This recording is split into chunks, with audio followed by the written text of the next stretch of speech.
Hi, this is Stacia, and I'm going to show a line that you often fall into if you are a Benko Gambit player and you want a Benko Gambit. Well, White has ways to avoid it, and one one of the lines I often see is this one, which is a symmetrical English anti-Benoni variation. And I'll just show the position really quickly. It's this position. And what'll happen is takes e5.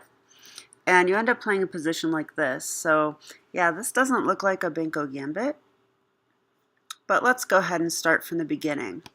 What I'm going to do is go through the first 10 moves of the main line. Look at the ideas behind each move.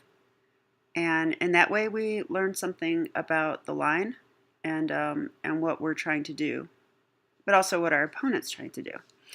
All right, so let's have a look. It starts with d4, knight f6, c5. So White's creating a pawn duo in the center. We place c5 here, and this is called the Benoni. And now, if you're a Benko Gambit player, you're hoping for this move, which is the main line, and then you play b5. And this is the Benko Gambit. But White doesn't have to go into this. They have options here. They can take the pawn. It's not a good move necessarily, but they can take it. They can play e3. Sometimes I see this. That will transpose into a Caro-Kann Panov-Botvinnik, or at least that's the way I play it. And but a move that I see often is this one, knight f3. And so this basically has already transposed into a symmetrical English two knights variation. And I'm going to show you the way that I play against this. And I usually get pretty nice games. So it's c takes d4. This is the main line. I mean, when you play c5, we're basically threatening to trade our flank pawn for a central pawn. And that will give us two center pawns versus one. That's already a small advantage. So we're going to take. And the other thing is that if they take with the queen, we just play knight c6, and we get to develop with tempo. So they almost always take with the knight, and this is the main line here. Knight takes d4. And now we play e5. So thrusting in the center, and now this knight has to move again. Now this is a very interesting point because there's a lot of places the knight can move, right?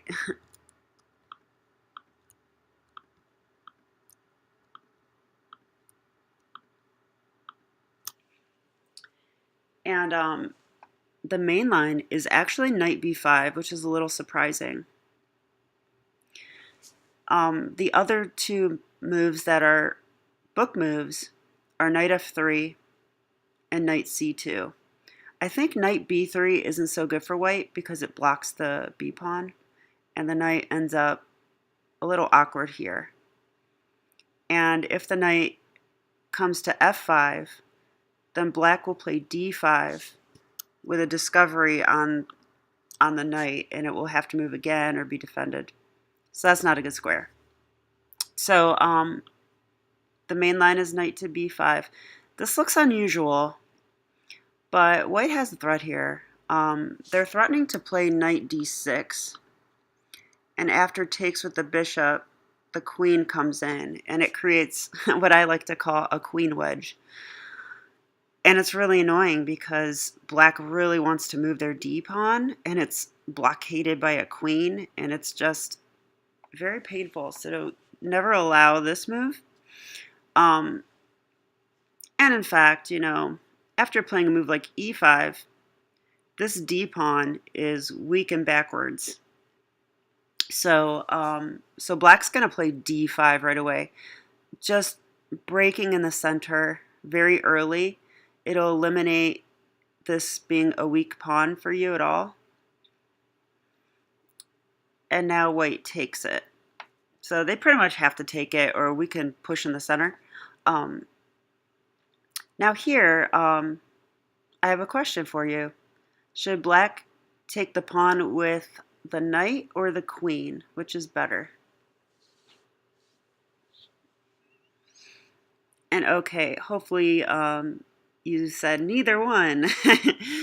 Trick question, right? If we take with the queen, then now we know why why the knight's there, because check, winning the game on the spot. So that's not playable. And if we take with the knight, it's a very similar situation. Now the queen can take. And we're going to fall victim to this same fork. And white's going to win. So that's definitely a tactic to be aware of. And it plays an important role in the game because it's the reason the knight's on b5. Because otherwise I think this just loses tempo. But the point is that white is going to try to hold on to their extra pawn. So we're not going to take, we're going to develop bishop c5, kind of like a gambit type line. So saying, okay, we can't take the pawn, but I guess it's not a gambit though, because we can't really take it. All right, and now the main line is interesting. It's knight 5 to c3, a retreating move.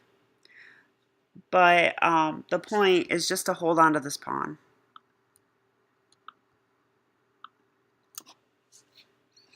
And this knight is a little bit vulnerable on b5. Eventually we are going to kick it away. So it makes sense to retreat it now. Black's going to develop, just castle. So prioritizing development. And now black is quite a bit ahead in development at this stage in the game.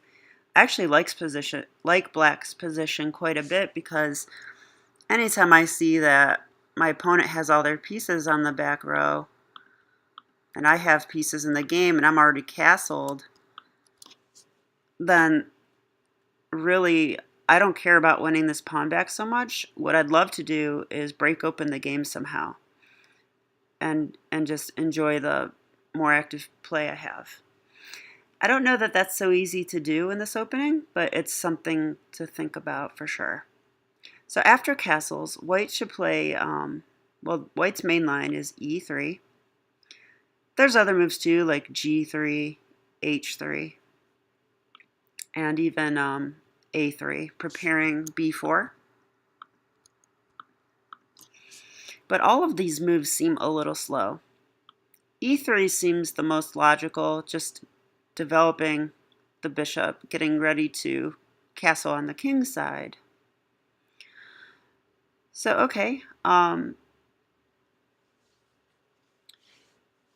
I was wondering why white can't play e4, Like, isn't this a better move? Like, this would directly defend the pawn, taking space in the center. But white can't play this due to the move knight g4. And now black's already coordinating on the weak f2 square. And I believe the only way to defend, realistically, is to play bishop e3. But this is kind of an ugly move. I think we just take it, and after takes back. Yeah, I think there's even, you can probably just take the pawn. But also queen h4 check looks scary. And yeah, black's better here, and we'll have a good game. So, so that's why e3 is played and not e4. There's a downside to e3 though. A couple downsides. So e3 is blocking in this bishop. But also, it allows black to play the move e4. And this is the main line. It's not something I would play, I have to admit. So it's a very curious move to me. But I think the point is that eventually white would like to play bishop e2 castles and then play e4. And then I think white's better at that point with the extra pawn and extra space. So e4 is going to stop that, any idea like that. And it does control this square. And yeah, it's kind of mysterious to me, to be honest. So if you guys see a reason for this that I'm missing, I'd love to hear about that in the comments. Okay, so yeah, and the way black plays from this point on is very interesting. It doesn't feel natural. So white plays bishop e2. Obviously, they just want a castle. I mean, they're way behind in development. But we gave a tempo back by playing this move. And now black plays queen e7. So I like this move. I don't know that I would find this either. This is why I like looking at openings like this sometimes. The idea behind this is to defend the bishop, which has been undefended. Defend the pawn, which frees up the knight. And prepare the move rook d8, which would attack the pawn and also line the rook up with the queen. So I like this move. It's definitely a developing move. Okay, and then white plays a3. So this is definitely an idea for white. They want to play b4 with tempo and then put the bishop on b2. This is a good development scheme for white, gaining more space on the queen side as well. So black plays rook d8 here, and this is move 10. So I won't be going much farther. And yeah, here, I mean, I think even though black is down a pawn, I think it's going to be hard for white to hold on to this pawn. And yeah, I don't have any more book moves to show, but the game would likely continue like this. Attacking the bishop, bishop b2, and now black has options like a5 is a move, bishop e5 is a move, and even knight b to d7. So these are potential plans for black in this position. But yeah, I'm gonna stop though, just because when I do this initial look at an opening, I like to go through the main line, 10 moves deep, and see if I can understand it the best I can. I don't think it's helpful to just memorize moves. I don't think that does much. But if we understand the moves and what's going on the chessboard, that does help quite a bit. It helps our chess understanding, and it helps us really understand an opening and what we're trying to do, which hopefully, you know, would give an edge in a real tournament game, especially G30 rapid games like I play, where if you can play the opening quickly and you know the ideas quickly as well, it will gain you time on the clock. So let's do a final review of the line. D4, knight f6, c4, c5, the Benoni. Now white usually pushes, but we're looking at what happens if they don't. What if they play knight f3, defending the pawn? Well, we take it. This gives black a 2-1 in the center. They take, and now e5. A very forcing move.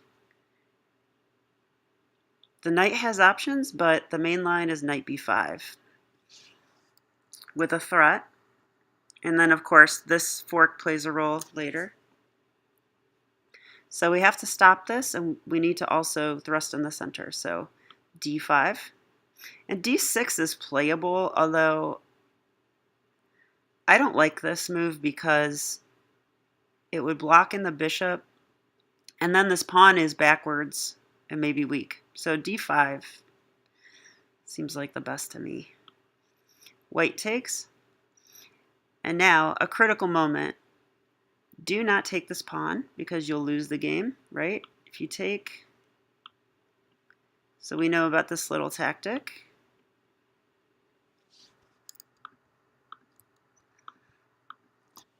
So we don't take here. Instead, we play the move bishop c5. Puts pressure on f2, develops a piece, gets ready to castle. A timely retreating move. White intends to hold on to their extra pawn. Black says, okay, do that if you want. I'm going to develop, and I have a development lead. e3. Remember, not e4 because of knight g4. And this is good for black. So e3. And now black plays the move e4. So I think stopping e4 later. That's my best guess. But it is the top move. And then bishop e2. White's getting ready to castle. Queen e7. Man, those arrows look bad. All right, so defending the bishop, defending the pawn, preparing rook d8. a3 is played, preparing b4, bishop b2. And now the 10th move, rook d8. So